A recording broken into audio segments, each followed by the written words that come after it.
নগর ভ্রমণের তৃতীয় দিনে রাজকুমার সিদ্ধার্থ রথে চড়ে নগরের পথে এগিয়ে যাচ্ছিলেন। চারদিকে মানুষের কোলাহল, বাজারের ব্যস্ততা, জীবনের চলমান স্রোত। এমন সময় সামনে ভেসে উঠল এক ভিন্ন দৃশ্য। কয়েকজন মানুষ কাঁধে তুলে নিয়ে যাচ্ছে সাদা কাপড়ে মোড়ানো এক নিথর দেহ। তাদের মুখে গভীর শোক, চোখে অশ্রু।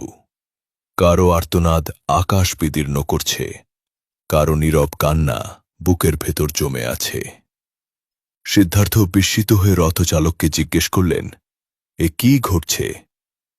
তিনি জানলেন, এ মৃত্যু। যার জন্ম আছে তারই মৃত্যু অবশ্যম্ভাবী। এই কথা শুনে তার হৃদয় গভীরভাবে আলোড়িত হল। তিনি ভাবলেন, যৌবন ক্ষয় হয়, স্বাস্থ্য নষ্ট হয়, আর শেষ পরিণতি মৃত্যু।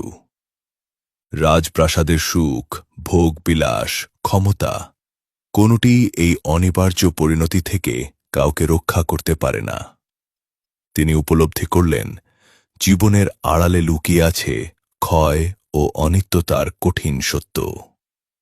সেই সব যাত্রার দৃশ্য তার অন্তরে বৈরাগ্যের অগ্নিশিখা জ্বালিয়ে দিল, যা একদিন তাকে সত্যের সন্ধানে গৃহত্যাগের পথে পরিচালিত করবে এবং পরবর্তীতে তিনি হবেন গৌতম বুদ্ধ।